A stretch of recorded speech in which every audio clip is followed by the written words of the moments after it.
Hello friends, welcome to Karimirchi. இன்றைக்கி நம்ம புதுசாக ஒரு ரெசிபி பார்க்க போகிறோம். எல்லாத்துலேயும் ஒரு டிஃப்ரெண்ட் இருந்தால் ஒரு நல்லா இருக்கும்ல. ஒரு டிஃப்ரெண்ட்டாக ஒரு டேஸ்ட் இருக்கும்போது தான் நம்ம எல்லாரையும் அட்ராக்ட் பண்ணும். அதுவும் இல்லாத புதுசாக இருக்கணும். பழசாக செஞ்சதே செஞ்சுட்டு இருந்தோன்னா போரிங்காக இருக்கும் இல்லையா? அப்படி இல்லாமல் இருக்கிறதுக்கு இன்றைக்கி புதுசாக ஒரு ரெசிபி தான் பார்க்க போகிறோம். அது என்னென்னு பார்க்கலாம். வாங்க வீடியோக்குள்ளே போகலாம். இது காலையில் செஞ்ச இடியாப்பங்க. கொஞ்சம் எடுத்து வச்சுருக்கேன். அது வந்துட்டு நம்ம ரவுண்ட் ரவுண்டாக உருட்டி இடியாப்பம் செஞ்சுருப்போம். அது எல்லாத்தையும் கொஞ்சம் நல்லா உதுத்து விட்டு தனித்தனியாக எடுத்துருக்க மாதிரி எடுத்து வச்சுருக்கேன். உதுத்து எடுத்து வச்சுருக்கேன்.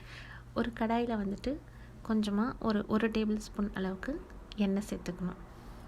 எண்ணெய் சேர்த்து நம்ம நார்மலாக தாளிக்கிற மாதிரி வெங்காயம், தக்காளி இதெல்லாம் எடுத்திருக்கேன். ஒரு மீடியம் சைஸ் வெங்காயத்தை நீளமாக வெட்டியிருக்கேன். ஒரு அரை தக்காளியை கட் பண்ணி வச்சுருக்கேன். நிறைய தக்காளி சேர்க்கக்கூடாது. அரை தக்காளி நிறையா சேர்த்துட்டோன்னா புளிப்பு டேஸ்ட் ஆகிடும். அதுக்காக தான் வெங்காயத்தை நல்லா வதக்கிக்கணும்.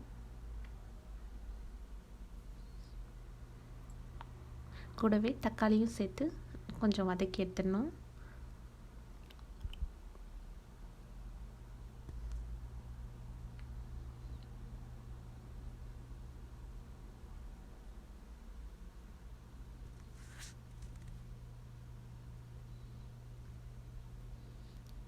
அது கூடவே உப்பு, நம்ம இடியாப்பத்தில் ஆல்ரெடி உப்பு போட்டிருக்கோம். அதனால் இடியாப்பத்துக்கு உப்பு தேவையில்லை.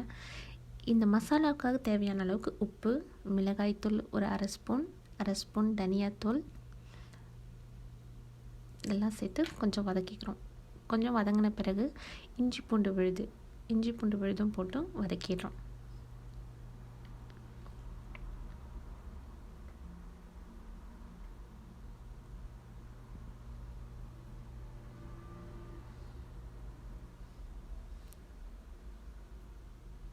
எல்லாமே நல்லா வதங்கினதுக்கப்புறம் கொஞ்சம் ஒரு மசாலா பேஸ்ட் மாதிரி நல்லா சுருண்டு வரும். அது போல் வதக்கிடணும்.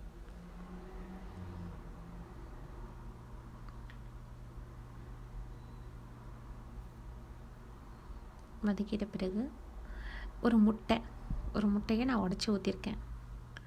ஒரே ஒரு முட்டை போதும். நீங்கள் எடுக்கிற இடியாப்பத்தை பொறுத்து நீங்கள் உங்களுக்கு எவ்வளோ தேவையோ அவ்வளோ எடுத்துக்கிட்டேன்னா போதும். நான் எடுத்துருக்கிறது ஒரு கப்பில் நான் இடியாப்பம் எடுத்திருக்கேன். அதுக்கு ஒரு முட்டை எனக்கு போதுமானதாக இருந்துச்சு. அந்த ஒரு முட்டை போட்டு நல்லா கிளறிக்கணும். கிளறினதுக்கப்புறம் நான் எடுத்து வச்சுருக்கேன் உதிர்த்து வச்சுருக்கேன் இடியாப்பம் அதை போட்டு மிக்ஸ் பண்ணிக்கிறேன்.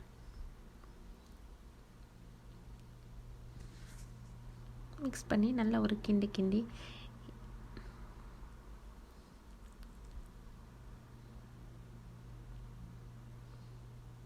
இது இடியாப்பம் தானே சொல்ல முடியாத அளவுக்கு, கண்டுபிடிக்க முடியாத அளவுக்கு அவ்வளோ ஒரு டேஸ்ட்டாக ரொம்ப நல்லாவே இருக்கும். நீங்கள் ட்ரை பண்ணி பாருங்கள். எப்போவுமே வந்துட்டு புதுசாக இருந்தால் தான் லைக் பண்ணுவாங்க வீட்டில். ஒரே மாதிரி ஒரே ஃபார்முலாவே பண்ணும்போது வீட்டில் லைக் பண்ண மாட்டாங்க. ஒரு டிஃப்ரெண்ட்டாக இந்த ஸ்பெஷலாக நல்லா செஞ்சு கொடுக்கும்போது குழந்தைங்களாகட்டும், வீட்டில் இருக்க மெம்பர்ஸ் ஆகட்டும், எல்லோரும் டேஸ்ட் ரொம்பவே லைக் பண்ணுவாங்க. கடைசியாக கொஞ்சமாக கரம் மசாலா தூளும் கொஞ்சம் பெப்பர் மிளகுத்தூளும் சேர்த்துருக்கேன்.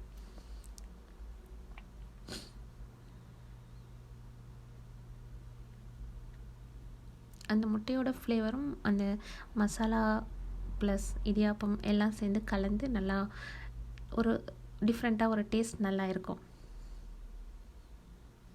குழந்தைங்களுக்கு ரொம்பவே இஷ்டப்படுவாங்க.